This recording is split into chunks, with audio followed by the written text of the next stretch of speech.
하나님의 말씀은 요한복음 2장 1절부터 11절 말씀입니다. 제가 봉독하겠습니다.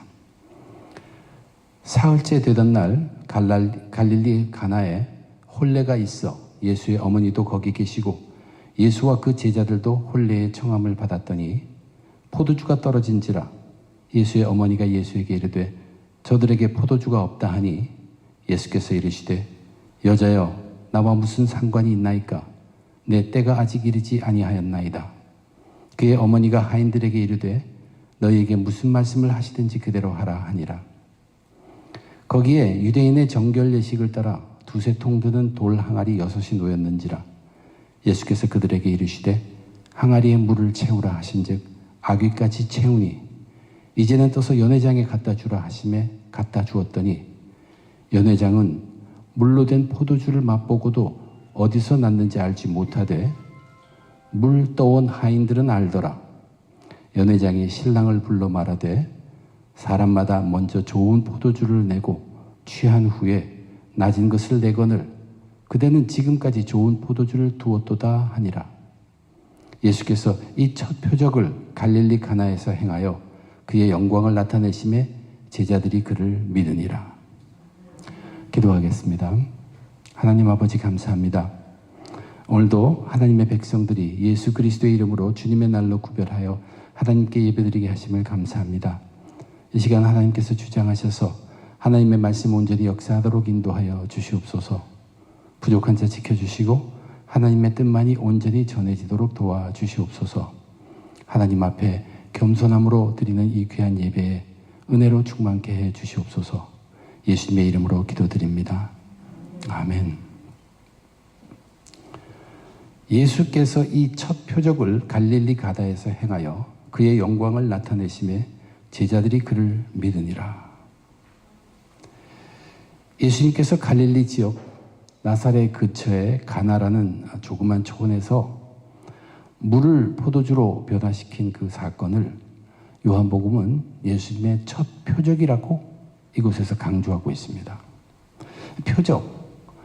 표적이라는 표현은 기적과는 물론 비슷하지만 조금 다른 의미가 있습니다. 기적은 miracle이라고 말할 수 있다면 표적은 sign이라고 표현합니다. 기적은 그저 놀라울 만한 사건을 말한다면 표적은 놀랍기도 하면서 동시에 표시판과 같아서 무엇을 지시하는 것이에요. 그 자리에 가만히 있으라든지 오른쪽으로 가라든지 그러한 지시사항이 포함된 것이 그러한 기적이 바로 표적입니다. 놀라운 일에 나타나는 것은 주님의 영광입니다. 이 주님의 영광이 우리를 끌어가는 것이, 우리를 지시하는 것이, 그래서 그 영광을 따르며 우리는 믿게 된다는 이야기죠. 표적은 영광을 나타내고 사람들을 믿게 합니다. 예수께서 이 첫 표적을 갈릴리 가나에서 행하여 그의 영광을 나타내심에 제자들이 그를 믿으니라. 표적에는 주의 영광이 드러나고 믿음이 따르게 됩니다.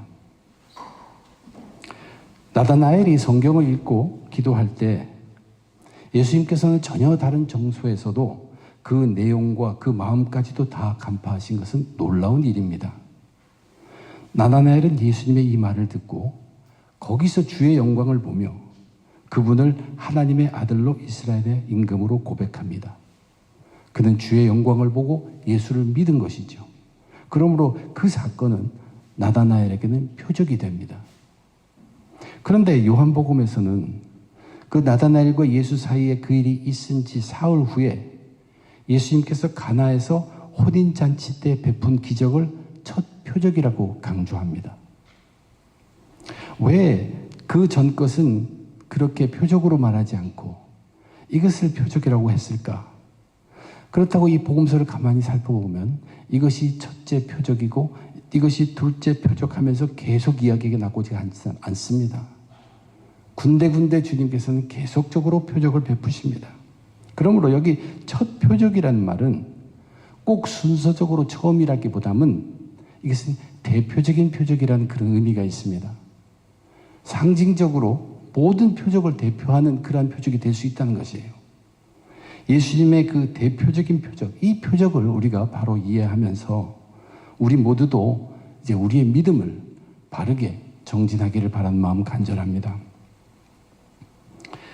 나사렛이라는 동네 근처요, 가나라는 곳에 결혼식이 생겼는데 예수님의 가족과 가까운 사람들의 혼례였습니다. 그렇기 때문에 예수님도 초청되고 예수님의 제자들까지도 함께 초청을 받은 것입니다. 그리고 예수님의 어머니 마리아는 잔치상 준비도 도와주었어요. 그런데 거기 포도주가 떨어졌습니다. 포도주가 떨어지면 신랑 신부뿐 아니라 그 집안 사람들이 어려움을 당할 것이 염려되어서 예수님을 늘 주시해오던 어머니 마리아가 자기 아들 예수에게 한 가닥 희망을 겁니다. 그때쯤에 예수님께서는 제자들도 모으고 그렇게 하는 것으로 보아서 한번 예수님께 가서 말해 보아야겠다고 한 것이에요. 그래서 예수님께 가서 뭐라고 했냐면 저들에게 포도주가 없다라고 알렸습니다. 예수님이 이렇게 답하십니다. 여자여, 나와 무슨 상관이 있나이까? 내 때가 아직 이르지 아니하였나이다. 우선 이것은 거절한다는 뜻이죠. 그리고 나서 여자야라고 말합니다. 어떻게 어머니를 여자야 부를 수 있는가? 오늘날 우리는 그렇게 생각하지만 당시 여인들이 그렇게 부르는 것은 그들의 관습으로 보아선 버릇없는 것은 아니라고 합니다. 단지 자기 어머니를 그렇게 부르는 경우는 흔치 않았다고 합니다. 근데 우리는 알고 있어요. 예수님은 나중에 십자가에서도 어머니 마리아를 부를 때 여자여 하며 부르셨습니다. 그리고 요한을 아들로 소개했어요. 여자여 보소서 아들이니이다. 오늘 여기서 예수님은 어머니에게 여자여, 그 다음엔 나와 무슨 상관이 있나이까? 이것은 조금 무례한 얘기 같이 들립니다. 주님은 이제 본격적으로 대중을 향해서 하나님의 사역을 시작한 예수님으로서 이제는 어머니와 자신과의 관계에 있어서의 변화를 말씀하신 것이에요. 마리아가 어머니로서 지금까지 자기에게 큰 영향을 끼친 것은 사실입니다. 그러나 이제는 예수님께서 마리아에게 영향을 미치는 관계입니다. 어머니가 예전에 생각하고 있는 그 생각대로 그 생각이 예전처럼 예수님께 영향을 미칠 수는 없다는 사실이에요. 왜냐하면 이제 예수님은 구세주이고 마리아 어머니는 죄인이기 때문에 그렇습니다. 그 관계를 말씀하신 것이에요. 이제는 그 어머니의 영향 아래서 일을 하는 것이 아니라 이제부터는 예수님은 아버지, 하늘의 아버지, 아버지 하나님과 긴밀한 관계로 모든 일을 이루어 가십니다. 어머니가 아니라 아버지입니다. 하늘에 계신 아버지와 가까이 모든 일을 해내신다는 얘기예요. 그래서 그 다음에 뭐라고 얘기하십니까? 내 때가 아직 이르지 아니하였나이다. 때를 정해주시는 것은 하나님입니다. 복음서에서 이 내 때가 아직 이르지 아니하였다 하는 것은 예수님이 자신이 십자가를 질 때가 아니라는 그러한 표현에 자주 사용하셨고, 또 예수님이 사람들 앞에 하나님의 아들로서 자신의 모습을 드러낼 때가 아직 되지 않았다라는 의미로도 사용하셨습니다. 그런데 일단 이렇게 거절하신 예수님께서 우리는 보면 조금 후에 그 기적을 베푸십니다. 그리고 마리아가 원했던 것이 일어나게 합니다. 그러면 우리들은 흔히 이렇게 생각합니다. 그렇게 하실 것이면서 왜 매정하게 말하셨을까 하는 생각도 해보죠. 그러나 예수님의 이 대답은 우리들에게 분명하게 알려주는 것이 있어요. 기적이라는 것에 대해서, 기적이란 어떤 것인가에 대해서 명확하게 해주는 대답입니다. 예수님이 베푸신 어떤 기적이라도 그 기적은, 특별히 이 기적은 마리아의 부탁으로 인한 것이 아니라는 사실이에요. 예수님이 베푸신 이 기적은 마리아의 부탁으로 인한 것이 아니라 이 기적을 위한 하나님의 때가 되었을 때 거기서 예수님께서 베푸신 것이라는 것을 명확하게 하신 것이에요. 예수님은 이제 아버지와 함께 일하십니다. 근데 예수님은 아버지와 본체예요. 한 분이십니다. 한 하나님이세요. 굉장히 가깝습니다. 하나님의 명령이 떨어지기 전에는 언제라도 때가 아직 이르지 않은 것입니다. 그러나 하나님께서 하라고 말씀하시면 언제라도 그것은 때가 된 것입니다. 그러니까 우리가 새겨들어야 할 것은 이것입니다. 어떠한 상황이 예수님과 하여금 기적을 베풀게 만든 것이 아니라 하나님의 때가 되어서 주어진 그 상황에서 표적이 베풀어지는 것입니다. 이것은 요청이나 상황과 별개의 것이에요. 하나님이 정한 시간에 하나님이 그 상황에 맞는 기적을 베푸신다는 얘기입니다. 이것이 마리아의 부탁으로 인한 기적이었다면 기적으로 끝나면 됩니다.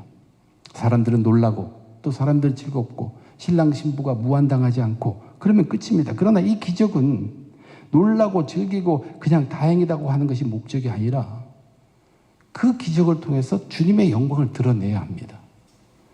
그래서 그 주의 영광을 본 사람들이 믿음에 이르도록, 예수를 믿을 수 있는 믿음에 이르도록 하는 목적이 있는 기적으로 그것을 표적이라고 우리가 얘기하는 것입니다. 나사로가 병들어 죽어간다는 얘기를 예수님이 듣죠. 근데 주님은 당장 떠나지 않아요. 기다리십니다. 시간을 더 지체하십니다. 사실 나사로가 죽은 것을 아시고 이제 떠나기 시작합니다. 그때 이렇게 말해요. 내가 거기에 있지 아니한 것을 너희를 위하여 기뻐하노니 이는 너희로 믿게 하려 함이니라. 그러나 그에게로 가자. 이제 그래서 출발을 해요. 나사로의 무덤 앞에 오신 주님이 어떻게 하셨습니까? 성경에 보면 예수님께서 눈물을 흘리시더라. 이 예수님의 완전한 인간으로서의 그 인성, 감성의 풍부하심을 정말 거기처럼 잘 표현한 곳이 없습니다. 그리고 이제 죽은 나사로를 말씀으로 살리기 전에 하나님께 기도를 합니다. 근데 하나님께 기도하는 것을 사람들이 들으라고 하십니다. 이 기적이 어떻게 베풀어질 것을 면접 교육을 시킨 것이에요. 하나님의 영광을 드러내서 사람들로 그 영광을 보고 예수님을 하나님께서 보내신 분으로 믿게 하려는 그 믿음에 이르게 하는 목적이 분명한 표적으로 베푸신다라는 설명을 하신 것입니다. 그리고 나사로야 나오라 하고 명하십니다. 왜 그렇게 하셨습니까? 예수님은 나사로가 내가 눈물을 흘리실 정도로 사랑하는 나사로였기 때문에 살리신 것이 아니라는 뜻입니다. 하나님의 때를 기다렸고 그 때가 될 때 기적을 베푸신 것이죠. 이것은 요청에 의한 것이 아니었습니다. 우리들도 절망적인 상황에서 예수님께 매달리며 이 상황을 보시고 불쌍히 여기시며 기적을 베풀어 주옵소서라고 기도할 수 있습니다. 그러나 그 기도는 상황이 주님을 움직이게 해달라는 기도입니다. 예수님을 통해서 나타나는 놀라운 표적들, 기적들은 그렇게 일어나지 않는다고 이 대표적인 표적이 우리들에게 가르쳐주고 있어요. 표적이라는 것은 기적이 그렇게 베풀어지지 않은 것을 알게 합니다. 그러나 우린 같은 상황에서도 이렇게 기도할 수 있어요. 하나님, 어떤 은혜를 제게 주시려고 이런 어려운 가운데 저를 처하게 하십니까? 라고 기도한다면 그 기도는 나뿐만 아니라 내 이웃에게도 이 일을 통하여 은혜를 주시고자 하는 주님이다. 또 믿음을 더하게 하시고자 하는 주님임을 고백하는 것이 됩니다. 그런 사람은 소망을 가지고 기다립니다. 그리고 소망을 가지고 전진하게 됩니다. 바로 이것입니다. 기적을 베푸시는 것은 전적으로 하나님께 달려 있습니다. 그런데 그 하나님은 어떤 분이라고 늘 하는가요? 좋으신 하나님이죠. 그러므로 우리에게 필요하면 주십니다. 좋으신 하나님이시기 때문에. 우리는 우리 상황을 하나님께 우리의 마음, 우리가 처한 상황을 그대로 알려야 합니다. 그러나 많은 경우에 보면 그 우리가 알리는 상황도 우리는 우리에게 필요한 것만 알리고 있어요. 사실 실제로 우리가 처한 상황은 우리가 말하는 것보다 하나님이 더 확실하게 잘 알고 계십니다. 우리가 알아야 할 것은 주의 영광은 기적에만 나타나는 것이 아니란 얘기예요. 성경을 보면 주의 영광은 아주 세밀한 음성 가운데도 있었습니다. 이미 제자들은 요한과 안드레는 주님과 함께 있으면서 주님의 영광을 보았다 그랬어요. 또한 베드로와 빌립 그들은 주님께서 나를 따르라 하는 그 말 한마디에 주의 영광을 보고 믿은 사람들이에요. 나단은 초자연적을 보아서 주님의 영광을 보았죠. 주의 영광은 기적에만 있는 것이 아니에요. 그러므로 우리가 잊지 말아야 할 것은 우리는 기적보다는 영광을 사모하는 사람들이에요. 이 영광, 독생자의 영광이라는 것이 무엇으로 가득 차 있다고 했습니까? 은혜와 진리입니다. 그러므로 우리는 기적보다는 은혜를 사모하는 사람들입니다. 그리고 기적보다는 진리를 사모하는 사람들이에요. 그래서 우리는 기적을 바라기보다는 믿음에 서 있기를 더 애써야 하는 사람들이에요. 이것이 처음에 우리가 받을 수 있는 교훈입니다. 기적은 우리가 요구해서 되는 것이 아닙니다. 우리는 기적을 바라기보다는 믿음에 더 서 있어야 합니다. 이제 거절과 같은 예수님의 대답을 들은 마리아지만 거절로 여기지 않고 마리아는 하인들에게 예수님이 시킨 대로 해라 라고 지시합니다. 잠시 후에 예수님께서 하인들에게 마당에 있는 돌 항아리 6개에 물을 가득 채우라, 물을 채우라 그렇게 말했어요. 이 돌 항아리라는 것은 유대 각 집마다 있는데 유대법에 따른, 그러니까 율법에 따른 정결 예식을 위해서 각 집 마당에 마련되어 있는 항아리입니다. 손님이 찾아오면 먼지 묻은 발도 씻기고 또 음식 먹기 전에 장로의 유전에 따라 손을 씻는 그 물이 필요한데 그 물을 바로 이 돌 항아리에 담아두고 있습니다. 그 크기는 집마다 다를 수 있겠지만 오늘 본문을 보니까 물 2-3통을 담을 수 있는 항아리라고 합니다. 2-3통, 그리고 사진 이런 것들을 볼 때 항아리 한 개가 그러니까 적어도 5갤런, 한 20리터 그 정도는 이상일 것이에요. 꽤 큰 크기의 항아리 6개가 거기 있었고 거기에 물로 꽉 채워진 것입니다. 그리고 나서 이 잔치를 책임지고 있는 연회장에게 그 물을 벗어 갖다 주라고 명합니다. 하인들은 순종했어요. 근데 연회장은 이 물로 만들어진 포도주를 마시고 놀라면서 신랑을 불러서 이렇게 말합니다.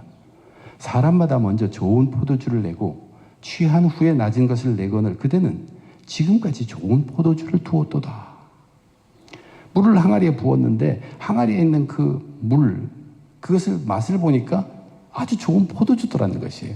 물이 포도주로 변한 것입니다. 그것도 보통 포도주가 아니라 고급 포도주입니다. 그렇다면 그 잔치집에는 지금 6개의 돌 항아리에 가득 찬 고급 포도주가 있게 된 셈이에요. 어떤 결혼식에도 이만큼 많은 또 좋은 품질의 포도주를 갖춘 잔치가 없을 것입니다.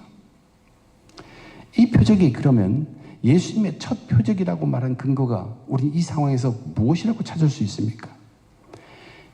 이 표적 가운데 그 상황이나 아니면 그 그림들이 상징하고 있는 뚜렷한 것이 있어요. 그것은 뭐냐면 구원 그리고 기쁨입니다. 구원과 기쁨이에요. 구약시대에 율법을 따라 정결 예식을 행함으로 정결하다고 판단을 받습니다. 매번 그렇게 씻는 것이에요. 그러나 그 완전하지 못하면 또 씻어야 합니다. 돌 항아리에 있는 물로 정결 예식을 행하는 것처럼. 그러나 앞으로는 그렇게 물로 씻는 정결 예식이 아니라 예수가 흘린 보배 피로 인해서 구원의 잔이라고 하죠. 그 포도주, 그것으로 인해서 우리 인간의 더러운 죄가 말끔히 단번에 다 씻음을 받게 됩니다. 예수를 믿는 자마다 누구든지 단번에 모든 죄를 씻음 받게 됩니다. 이것이 구원입니다. 내가 구원의 잔을 들고 여호와의 이름을 부르리다 하는 시편의 말씀이 있죠. 또 이렇게 구원받은 자들은 하나님의 자녀로 거듭난 자가 되어서 하나님의 상속자가 되므로 그 상속할 그것은 엄청난 것들이에요. 그래서 거기에는 기쁨이 넘치게 되어 있어요. 또 구원에 대해서 우리가 얘기할 때 구원은 예수님을 신랑으로 맞이하는 것과 똑같습니다. 여기 결혼식과 똑같아요. 하늘의 잔치가 베풀어집니다. 그런데 거기에 신랑은 좋은 포도주를 끊임없이 제공하는 그런 신랑입니다. 오늘 여기에 신랑이 그렇게 되었어요. 예수님에 의해서. 그리고 신부는 가슴 설레는 신부들. 그것이 우리들입니다. 결혼식의 잔치, 기쁨이 넘치는 구원입니다. 우리가 들을 교훈이 뭡니까? 예수님께서는 이제 이 복음서를 계속 진행하는 가운데 계속 기적을 베푸실 것입니다. 근데 표적으로 베푸신 어떤 기적에도 주의 영광이 나타나는데 그 영광은 반드시 구원과 관계된 영광이라는 사실이에요. 놀라운 일이 벌어지면 먼저 구원을 생각하라 그런 뜻입니다. 구원과 관련된 은혜, 구원과 관련된 영광이라면 그것은 죄와 관련된 영광일 것이고 믿음과 관련된 영광입니다. 구원의 은혜와 구원의 진리가 가득한 영광입니다. 우리는 예수님께서 베푸신 기적 속에 반드시 구원의 메시지가 있음을 알아야 합니다. 오병이어 그 기적을 체험한 사람들이 바로 이 사실을 몰랐어요. 거기서 구원이 말하는 자기들의 죄를 보지 못했습니다. 그 구원을 이루시는 하나님 아들임을 그들은 똑바로 보지를 못했습니다. 그래서 그들은 예수님을 세상 임금으로 삼으려고 했고 예수님은 그들을 피해 혼자 산으로 가셨습니다. 오늘날 저와 여러분 우리들도 놀라운 일들이 일어납니다. 기적을 체험합니다. 그렇게 기적을 체험하면서 그 기적의 체험을 자랑하기에 앞서서 우리는 그 기적을 통해서 자기 구원과 자기 이웃의 구원을 그것을 위한 메시지로 겸손히 새기며 그것을 표적으로 받아야 한다는 사실입니다. 우리는 기적을 구하는 것이 아닙니다. 우리는 은혜를 사모하고 진리를 사모하는 사람들입니다. 그리고 우리는 기적이 일어났다고 하면 반드시 구원에 대해서 깊은 생각을 할 줄 알아야 합니다. 이제 오늘 본문 마지막 절은 그런데 이렇게 기록하고 있어요. 예수께서 이 첫 표적을 갈릴리 가나에서 행하여 그의 영광을 나타내심에 제자들이 그를 믿으니라. 자, 표적이 행해지고 그로 인해서 영광이 나타나고 믿음이 세워졌습니다. 그런데 누구의 믿음이 세워졌다고 얘기하고 있습니까? 제자들이 그를 믿으니라. 이 결혼식에 예수님과 함께 참석한 제자들, 이미 주님의 영광을 보고 그리고 예수를 믿고 따르기로 한 자들입니다. 예수를 믿은 자들이에요. 그 지난주에 우리가 공부한 거죠. 요한과 안드레, 주님과 하루 지냈어요. 그 속에서 주님의 영광을 보았습니다. 그래서 그분을 메시아로 믿고 남에게 그것을 전하는 사람이 되었어요. 예수 믿는 자가 되었어요. 그런데 그 제자들이 더 믿더라라고 기록하고 있습니다. 베드로와 빌립, 자기를 택하시고 부르시는 그 주님의 절대적인 주권, 거기에 압도돼서 그 속에서 주님의 영광을 보고 예수를 믿고 철저하게 순종한 사람들이 되었다고 했죠. 나다나엘도 마찬가지예요. 주님의 초자연적인 능력을 듣고서 그것을 통해 주님의 영광을 보고 주님을 하나님의 아들로 이스라엘 임금으로 믿고 고백한 자입니다. 이들은 전부가 다 이미 예수를 믿는 자들이에요. 그런데 오늘 본문 마지막 결론을 보면 이 제자들이 예수를 믿으니라. 가나 혼인잔치에서 베푼 예수님의 기적은 제자들을 더욱더 믿게 했다는 얘기예요. 이제 한번 실제적으로 이 기적의 이야기 속에 제자들을 한번 생각해 봅니다. 과연 제자들은 그날 일어난 기적에 대해서 얼마나 알고 있을까? 사실은 설명을 하지 않기 때문에 우리들은 잘 모릅니다. 그런데 이들은 포도주가 떨어졌다는 사실도 몰랐을 수 있습니다. 그것뿐만 아니라 잔치 후반에 등장한 그 고급 포도주가 하인들이 돌 항아리에 채운 물이었다는 것을 알지 못했을 수도 있어요. 그렇지만 이 제자들은 그 잔치에서 아주 색다른 것을 경험합니다. 이 색다른 것이 무엇이냐면 자기들이 한 번도 경험하지 못한 표현할 수 없는 어떤 신비함이에요. 신비하게도 여기는 풍성하고 신비하게도 여기는 즐거움이 있고 신비하게도 여기는 질서가 정연한 그런 결혼식인 자기는 한 번도 참석해 보지 못한 것이에요. 그러나 그들은 이것이 왜 그렇게 된지를 압니다. 왜냐하면 예수님이 거기에 함께 계시기 때문이에요. 예수님의 참석 외에는 그것을 자기들의 믿음의 근거로 하면 그 외에는 다른 길이 설명할 길이 없기 때문에 이것이 제자들이 다시 본 주님의 영광이고 그래서 그들은 예수님을 더욱더 믿게 되었다는 얘기예요. 만약 제가 말한 이것이 사실이라면 제자들은 예수님이 물을 포도주로 변화시킨 기적과도 상관없이 자신들이 믿는 예수님과의 동행함을 통해서 함께 있음을 통해서 표적을 본 것입니다. 이분이 함께 하시니까 이렇게 신비롭고 즐겁고 풍성하고 평화스럽네. 역시 하나님의 아들이시다. 메시아다. 그들이 그렇게 믿을 수 있었던 것은 그 전에 그들에게 믿음이 있었기 때문입니다. 믿음 위에 믿음을 더한 것이에요. 저는 이것을 강조하고 싶습니다. 그들은 믿음이 있었기에 또 하나님이 주시는 놀라운 표적을 받고 믿음 위에 믿음을 더할 수 있었다는 얘기예요. 사실 기적을 직접 체험한 사람들은 누구일까요? 그 집 하인들일 것입니다. 자기들은 분명히 돌 항아리에 물을 부었고 그 물을 퍼다가 갖다 주었는데 이것이 아주 좋은 포도주가 되었던 것을 목격한 사람들이에요. 그들은 항아리에 물을 채우라고 명한 예수님을 보면서 아니 저 사람이 누구야 하고 분명히 놀랐겠지만 오늘 성경은 그들의 믿음에 대해서는 얘기하지 않습니다. 물이 변해서 된 포도주를 맛보고 신랑을 불러서 칭찬한 그 연회장, 그 사람 분명히 기적의 현장에 있으면서도 기적조차도 모르는 사람입니다. 그러니까 기적이 일어났다고 그 기적이 전부 다 표적으로 받아들여지진 않는다는 뜻이에요. 잔치에 참석한 대부분의 사람들 그저 즐겼습니다. 너무 좋았어. 참 좋았어. 술이 아주 기가 막혔어. 그러나 이 기적을 통해서 하나님이 방향을 제시하는 그 표적으로서는 알리려고 하는 그 사실을 알려고 하지도 않습니다. 어머니 마리아는 어땠을까? 분명히 다시 확인했을 것이에요. 그러나 이번에는 예수님을 자기 자식으로서가 아니라 오래전에 예수님을 잉태했을 때 그때 천사가 했던 말, 그것을 기억해보면 예수님을 새롭게 생각했을 것입니다. 그러나 그 무엇보다도 중요한 것은 이 기적의 현장에서 기적보다는 또한 하나님이 주시는 주의 영광을 보고 표적을 새긴 제자들이 믿음을 굳게 세우는 주인공이 되었다는 사실입니다. 믿음이 있는 사람들은 기적 속에서 계속 표적을 봅니다. 제가 강조하고 싶은 것은 믿음은 한 번만으로 끝나는 것이 절대 아닙니다. 믿음은 계속 다져가야 합니다. 세상 것들은 처음에는 고급스럽다가 계속되면 실증이 나게 되지만 우리가 누리는 은혜와 진리라는 것은 충만하면 충만할수록 은혜 위에 은혜로 되고 변함없는 진리로 계속 임하게 된다는 것이에요. 한 번 믿으면 되지가 결코 아니란 얘기예요. 말씀이 육신이 되어 우리 가운데 거하시며 우리가 그의 영광을 보니 아버지 독생자의 영광이여 은혜와 진리가 충만하더라. 우리가 다 그의 충만한 데서 받으니 은혜 위에 은혜더라. 은혜는 은혜 위에 은혜로, 진리는 변치 않는 영원한 진리로 계속 우리에게 다가온다는 얘기입니다. 요한복음을 기록한 이 복음서를 기록한 그 취지, 목적, 그 책 뒤에 이렇게 써 있다고 제가 일전에 말씀드렸습니다. 예수님께서 제자들 앞에서 이 책에 기록되지 아니한 다른 표적도 많이 행하였으나 오직 이것을 기록하면 너희로 예수께서 하나님의 아들 그리스도이심을 믿게 하려 하며 또 너희로 믿고 그 이름을 힘입어 생명을 얻게 하려 합니다. 여기에 너희라고 얘기했습니다. 모든 사람이라고 얘기하지 않습니다. 너희라고 얘기하면 이 너희가 누굽니까? 바로 제자들이었습니다. 믿는 사람들로 믿게 하고 믿는 사람들로 그 믿음을 통해 다시 생명을 얻게 하기 위함이라고 분명히 기록하고 있습니다. 그런데 제자들은 이미 예수를 믿는 사람들, 그런 그들에게 성경이 이렇게 말씀하시는 건 계속 믿으라는 명령입니다.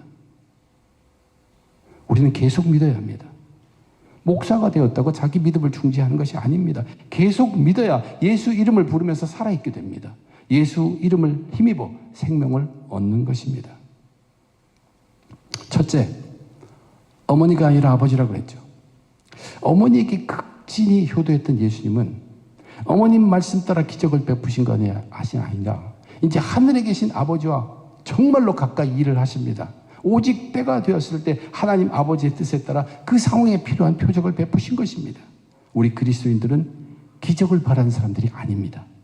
우리는 주의 영광을 사모하여 은혜와 진리를 사모하는 자들입니다. 둘째, 물이 아닌 포도주라 했습니다. 이렇게 은혜와 진리를 사모하는 자들에게도 때로는 기적과 같은 놀라운 일이 일어나기도 합니다. 그러나 그럴 때마다 반드시 우리는 그 기적 속에 담긴 구원의 메시지를 깨달을 수 있어야 합니다. 구원의 메시지입니다.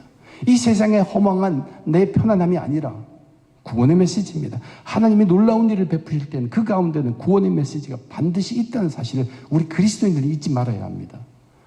구원의 메시지가 있다는 것은 내 죄를 돌아보라는 것이고 믿음을 세우라는 것입니다. 죄와 믿음의 문제, 그것을 해결한 것이 구원입니다. 세 번째, 기적이 아닌 표적. 그리고 그렇게 믿음을 쉬지 않고 계속 정진할 때 우리는 기적의 유혹에 빠지지 않아. 기적이 왔으면 좋겠다는 그런 유혹에 빠지지 아니하고 흘러가는 그 삶 속에서 우리는 표적을 보게 된다는 얘기예요. 그렇게 해서 한층 더 굳건한 믿음 위에 서게 된다는 사실입니다. 여러분, 저와 여러분 은혜와 진리를 사모하시기 바랍니다. 또한 구원의 감격을 늦추지 마세요. 새벽 기도할 때마다 저는 항상 구원. 그날 하루도 구원의 감격을 세우고, 구원의 감격을 세운다는 것은 자기를 정말로 겸손한 자로 만들고 오래 참는 자로 만듭니다. 죄를 생각하지 않을 수가 없기 때문에, 그리고 믿음만을 생각하기 때문에 죄를 생각하여 겸손해지고 믿음을 생각하면서 오래 참을 수 있다는 얘기입니다. 우리는 구원의 감격을 늦추면 안 됩니다. 그리고 믿음에 계속 정진해야 합니다. 이것은 계속 푸시하는 것이에요. 믿음으로. 그래야만 하나님의 원하신 대로 믿음 위에 세워져서 하나님이 이끄시는 그 표적의 방향대로 우리는 갈 수 있기 때문입니다. 은혜와 진리를 사모하며 구원의 감격을 늦추지 않고 계속 믿음에 정진해서 끝까지 승리한 저와 여러분 되시길 주님의 이름으로 축원드립니다. 기도하겠습니다. 하나님, 주님의 은혜 감사합니다. 저희를 구원해 주신 은혜 감사합니다. 부족한 믿음에라도 서 있는 우리를 허락하심에 감사드립니다. 하나님, 헛된 것 취하지 않게 도와주시옵소서. 헛된 것 구하지 않게 도와주시옵소서. 모든 핑계를 하나님께 돌리지 않게 도와주시옵소서. 하나님, 기적을 사모하기보다는 주의 영광을 보아서 어떤 경우라도 주의 영광을 볼 수 있어서 은혜와 진리를 사모하는 하나님의 백성들 되기 원합니다. 또한 구원받음이 얼마나 귀하고 감사한 것인지를 잊지 않고 구원의 감격에 젖어 살 수 있도록 도와주시옵소서. 한 번 믿었다고 쉬는 것이 아니라 계속해서 손 붙들고 이웃과 함께 믿음의 길을 정진하는 주의 백성들 다 되게, 그래서 주님이 원하시는 것을 보여주시, 그것 나로 살아들어서 하나님의 뜻을 이루어드리는 주의 백성들 다 삼아 주시옵소서. 이 모든 것 감사하며 우리 주님 예수님 이름으로 간절히 기도드립니다.